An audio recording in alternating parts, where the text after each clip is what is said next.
So star date. What the heck is today's date?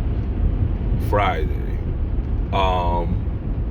So I've been thinking a lot the past few days about the very idea of dystopia, and particularly I've been thinking about it, and this isn't.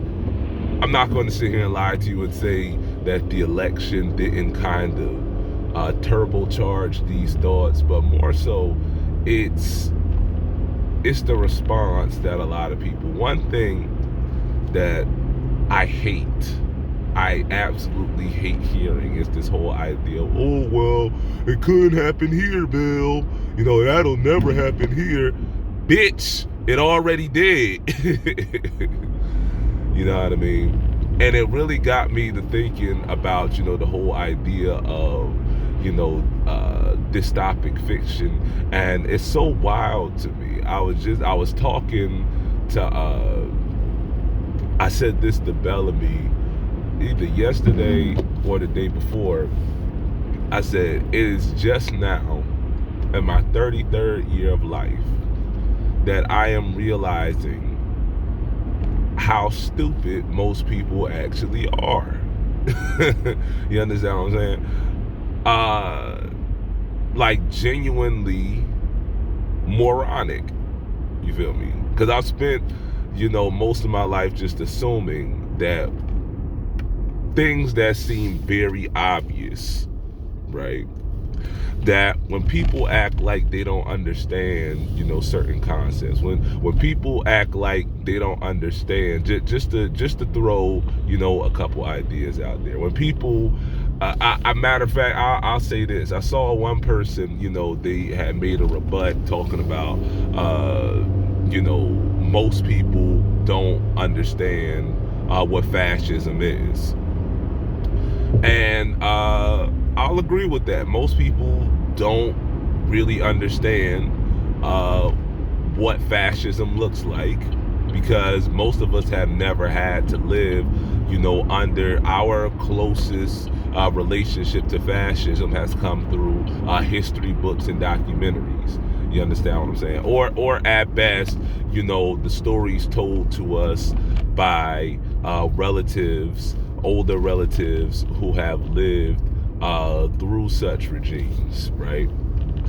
But just because you don't have a name for something doesn't mean that you cannot comprehend that a nigga campaigning on the prospect of absolute power, you understand what I'm saying, is a bad thing. You feel me? I've said this about, the way that the online left treats ideas like restorative justice and communal policing and all of these things. All of a sudden, these were ideas that, even if they weren't invented, they weren't practiced widespread. They didn't get, a groundswell of support until, academia caught on to it. When, nigga, I grew up calling that hood justice. You understand what I'm saying? We ain't have a word for it, you feel me, other than, getting your lick back. We ain't have a word for it besides, spinning the block. You dig what I'm saying? We ain't have a word for it besides, you feel me, handling business. You understand what I'm saying? And so I say that to make the point that I have been under the impression that maybe, people are willfully ignorant. You understand what I'm saying? People are willfully ignorant to realities that challenge their implicit bias, and I still believe a big part of that is true. But I'm also coming to the conclusion that a lot of people are just genuinely stupid. And I say that based on the argument that it could never happen here. One, I've said this before, that there's a handful of books that I can say genuinely changed the course of my life. whether it changed the way that I thought about things or whether it put into words, ideas that I could not quite put my finger on.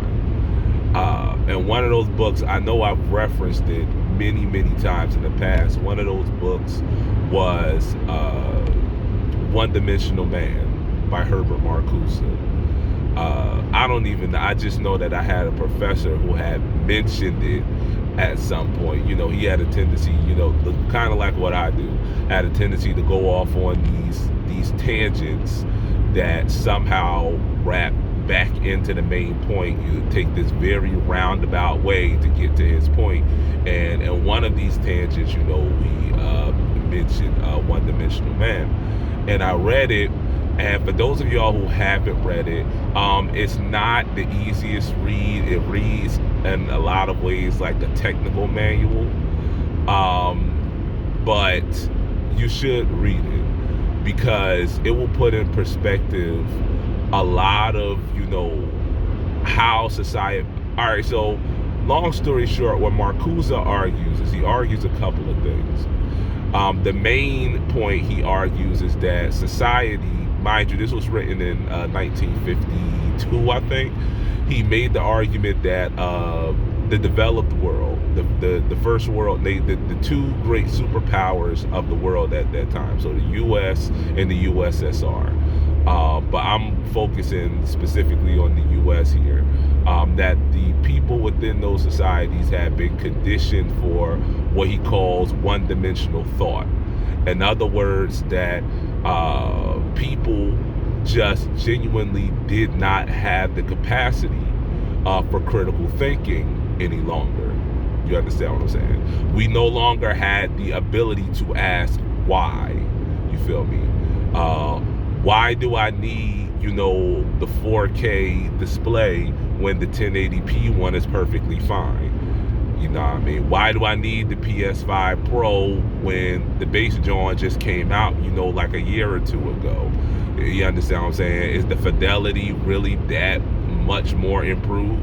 You dig? Why do I need the iPhone 20 XL double freshman class of 2017? You feel me? When the last John literally came out 6 months ago.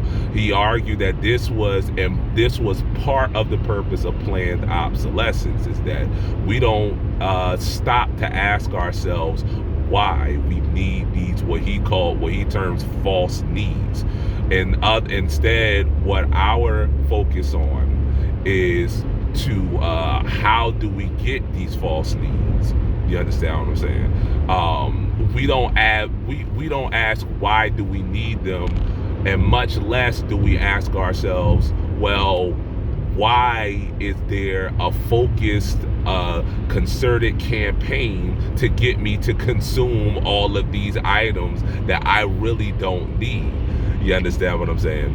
The why is, everything in media seems to be conditioned. It's so funny, Uber Eats, I think, has the commercials now that make the joke about how football is just one big marketing campaign to get you to buy junk food. And it's so wild to me that we are so deep into this. This is how and why I started using the Matrix to refer to our current state of being. And it's so wild to me and scary, to be honest, that we're so deep in the Matrix that, the ads have become self-parody of what society actually is. You understand what I'm saying? It's just an exaggerated version of what we're actually living through. Because yes, every form of media you consume, that I consume, that we consume, is designed to get us to consume some item. You understand what I'm saying? But I'm kind of going off on a tangent here. Back to the whole idea of false needs. What happens is that now we are lulled into a state of, what happens is, and I had Dr. Jared Ball. Y'all know I'm a big fan of Dr. Ball and and Black Power Media, all those folks over there. And I had Dr. Ball on a while ago, and he was making the point. I forget which video it was he was making this point, but he was making the point that, the job of, as C. Wright Mill would call them, the power elite, which is another good book that y'all should read. They know, they understand, the corporatocracy. America is not, and has not been for the longest time, a representative democracy. It is a oligarchy. More specifically, is a corporatocracy. You understand what I'm saying? That has the veneer of representation. You understand what I'm saying? And those who are really pulling the strings, and this ain't no Illuminati, no conspiracy theory. It's right there out. It's in plain view. That's the scariest part about it, is that it is in plain view. That the people with the power know that they can't hoard all the wealth to themselves, right? They can't, keep all the money, or else, you feel me, there's going to be mutiny. We're going to, revolt against them. So what they do is they give us just a taste. I made this argument concerning why, y'all have heard me for the last video, and I've been saying it from the high hills, is that Garvey was right. You understand? This is why I keep saying that, white allyship has its limits. Specifically, it is limited by its whiteness. And the reason why it is because of the creation of the overseer class, right? That the planter class gave, the poor and working whites just a little bit of power, just enough privilege, you understand, for them to feel justified in looking down on the blacks and the indigenous folk and all of them and whatever and what have you. Well, the same thing has happened now with the so-called middle class, and to a lesser extent the working class, is that they've given us just a little bit. We're able, go ahead, take that. I'll be the first to put my hand up and say, you feel me, I'm right now in the process of planning the last stages of a vacation that me and my family is going to be taking for Christmas time. I'm so busy focused on saving money for that. I ain't got time, you feel me, to really examine policy and to really think about, the way that things are shaking down, you feel me, in the world around me. And that's all by design, you feel me. And so long as you can consume just so long as you have access to a little bit of R&R, so long as you have access to a little bit of wealth. And this is the argument that Fanon also makes this argument to a certain extent in Wretched of the Earth, which is another one y'all should read, and also in Blackface White Mass. He argues this to a certain degree in relation to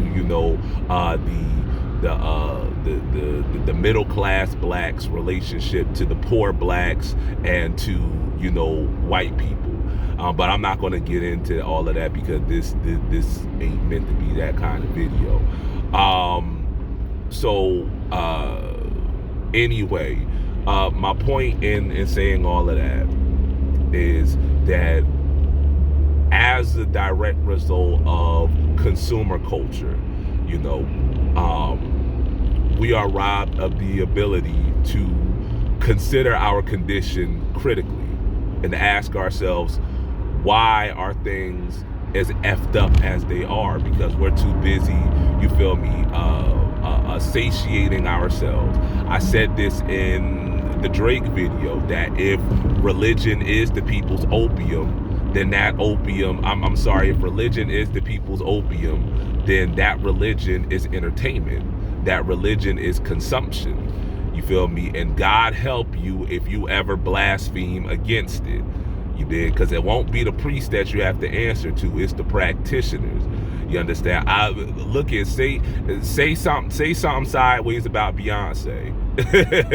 Right? Say you'll have the entirety of the Bayhive, breathing down your neck. Say something sideways, you feel me, about Taylor Swift, and her flying here, there, and everywhere, back and forth. You feel me, on the jet plane. Exuding all these different carbon emissions and whatever, and what have you. Try to say something sideways about people's favorite entertainer or their favorite entertainment product. I'll be the first one to put my hand up. You feel me? WWE is a perfect example. You understand what I'm saying? As crooked and as corrupt and as shady as that entire not just WWE but professional wrestling period, you feel me, it ain't going nowhere, because the people who watch it, the people who consume it, just don't care as much as they do about, you feel me, getting to see backflips and power bombs.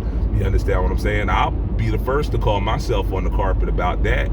You understand what I'm saying? I say all of that to say that we are in a false consciousness of our own, if not of our own creation, of our own volition. We don't want to. You feel me? We don't want to be challenged, and I get it. I understand. You feel me? We don't want to be challenged by the reality of just how dystopic our condition is. We are living Brave New World, y'all. You understand what I'm saying? And I was just saying to my wife yesterday, it's wild. It blows my mind. You feel me? We had to read. Listen, if you went to any American high school, just about any American high school, you had to read any one of Fahrenheit 451, Brave New World, 1984. All of these. These warnings, Animal Farm, all of these, cautionary tales, you feel me, that were just outside, when they were written, were just outside of the realm of possibility, you feel me, to snap people back to reality and say, you feel me, we got to change course. Dune is another one. And yet here it is, we're living that shit out. We're living that shit out, and you still have niggas up here saying it could never happen here. It ain't going to get that bad. Again, nigga, we already there. We're already in Brave New World. We're already in 1984. You feel me? Orwell talked about the war on terror. He talked about fake news. He talked about groupthink, all of this other stuff that seemed so far-fetched in 1930, whenever the year was that he wrote it. Nigga, what you think the Patriot Act is? You understand what I'm saying? What do y'all think it is? It's so wild that who would have thought?